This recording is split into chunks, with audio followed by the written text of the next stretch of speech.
ದೇವಸ್ಥಾನಕ್ಕೆ ನಮ್ಮ ಕುಮಾರಣ್ಣ ಬಂದು ಒಂದು ಆಶೀರ್ವಾದ ನಮ್ಮೆಲ್ಲರಿಗೂ ಮಾಡ್ಲಿ ಅನ್ನೋದು ಇಲ್ಲೆಲ್ಲರ ಪ್ರೀತಿ ಇತ್ತು. ಆದ್ರೆ ಅದು ಆಗುತ್ತಾ ಇಲ್ವಾ ಅನ್ನೋದೊಂದು ಪ್ರಶ್ನೆ ಬಂದ್ಬಿಟ್ಟಿತ್ತು ಸಾಯಂಕಾಲ. ನಿನ್ನೆ ಸಾಯಂಕಾಲ ಈ ಟೈಮ್ ವರ್ಗೂನು ಸುಮಾರು 7 ಗಂಟೆವರೆಗೂ ಕೂಡ ಕಾರ್ಯಕ್ರಮಕ್ಕೆ ಕುಮಾರಣ್ಣ ಬರ್ತಾರಾ ಇಲ್ವಾ, ಈ ಕಾರ್ಯಕ್ರಮ ಯಶಸ್ವಿ ಆಗುತ್ತಾ ಇಲ್ವಾ ಅನ್ನೋದು ನನಗೊಂದು ಯಕ್ಷ ಪ್ರಶ್ನೆ ಆಗಿತ್ತು. ನಾನು ಕಡೆಗೆ ನಮ್ಮ ಗ್ರಾಮ ಪಂಚಾಯತಿ ಸದಸ್ಯ ನಾಗರಾಜ್ಗೆ ಹೇಳಿದೆ, ಏನೋ ಡೌಟ್ ಆಗ್ತಿದೆಯಪ್ಪ, ಮಾರಮ್ಮನ ಒಂದು 3 ಕುರಿಕನೋ ಮೇಕೆನ ಕೊಡ್ತೀನಿ ಅಂತ ಹೇಳ್ಬಿಡು, ಏನೋ ಕೇಳಿದ್ರೆ ಆ ತಾಯಿ ಮನಸ್ಕೊಳ್ಳಿ ಕುಮಾರಣ್ಣಗೆ ಅಂತ.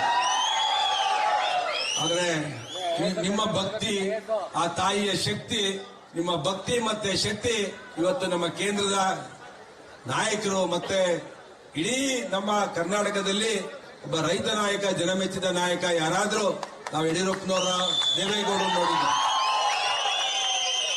ನಾವು ನೋಡಿದ್ದು ದೇವೇಗೌಡರನ್ನ ನೋಡಿದ್ದು ನಾವು ಹುಡುಗರಿದ್ದಾಗ, ನಾವು ವಿದ್ಯಾರ್ಥಿ ನಾಯಕನಾಗಿದ್ದಾಗ, ಒಬ್ಬ ರೈತ ನಾಯಕ, ಮಣ್ಣಿನ ಮಗ, ಜನಪರ ಹೋರಾಟಗಳನ್ನ. ಅದಾದ್ಮೇಲೆ ನಾನು ಪಾರ್ಟಿ ಬೇರೆ ಇತ್ತು, ದೇವೇಗೌಡರು ನೋಡ್ತಾ ಇದ್ದೆ, ನಾವು ಇವ್ರನ್ನ ಯಡಿಯೂರಪ್ಪನವ್ರು ನೋಡ್ತಿದ್ದ.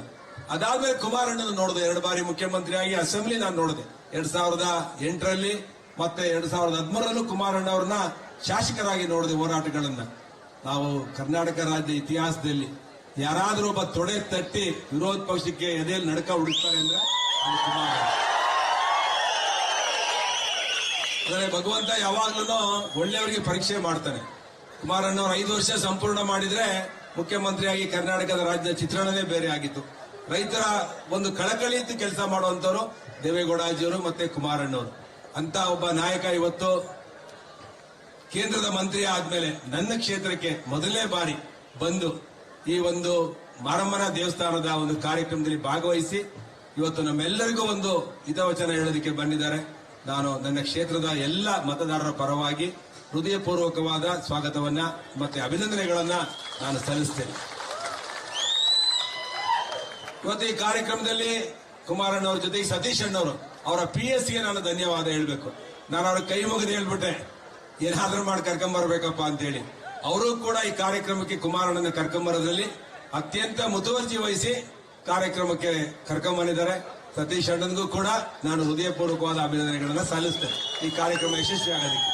ಅದೇ ರೀತಿ ನಮ್ಮ ಪಕ್ಕದ ತುರುವೇಕೆರೆ ಕ್ಷೇತ್ರದ ಶಾಸಕರು, ನಮ್ಮೆಲ್ಲ ನೀರಾವರಿ ಹೋರಾಟಗಳಿಗೆ ನಮಗೊಂದು ಶಕ್ತಿ ತುಂಬುವಂತವ್ರು, ಯಾವಾಗಲೂ ರೈತರ ಪರ, ನೀರಾವರಿ ಪರ ಹೋರಾಟ ಮಾಡುವಂತವ್ರು, ಅವರು ಕೂಡ ಇವತ್ತು ಈ ಕಾರ್ಯಕ್ರಮದಲ್ಲಿ ಭಾಗವಹಿಸಿದ್ದಾರೆ. ಅದೇ ರೀತಿ ಲಿಂಗಪ್ಪನವರು ಈ ಭಾಗದಲ್ಲಿ ಸುಮಾರು 35-40 ವರ್ಷಗಳ ಕಾಲ ನಿರಂತರವಾಗಿ ಅಧಿಕಾರ ಇರಲಿ ಇಲ್ಲೇ ಹೋಗ್ಲಿ, ಯಾರು ಪತ್ರಿಕೆ ನಾಮಕರಣ ಕರೀಲಿ, ಮದುವೆ ಕರೀಲಿ, ಸಾವು ಕರೀಲಿ, ನಂತರ ಅವರು ಕೂಡ ನಿರಂತರವಾಗಿ ಕ್ಷೇತ್ರದಲ್ಲಿ ಪ್ರವಾಸ ಮಾಡ್ತಾ ಇದ್ದಾರೆ. ನನ್ಗೆ ಯಾವಾಗಲೂ ಕೂಡ ನಾನು ಶಾಸಕನಾಗಿ ಸುಮಾರು 25 ವರ್ಷಗಳಿಂದ ಈ ಕ್ಷೇತ್ರದಲ್ಲಿ ಕೆಲಸ ಮಾಡ್ತೀನಿ. ಯಾವತ್ತೂ ಲಿಂಗಪ್ಪನವರು ನನ್ನ ವಿರುದ್ಧ ಕೆಟ್ಟದಾಗಿ ಮಾತಾಡಿದವರಲ್ಲ, ಒಬ್ಬ ಸಜ್ಜನ ರಾಜಕಾರಣಿ.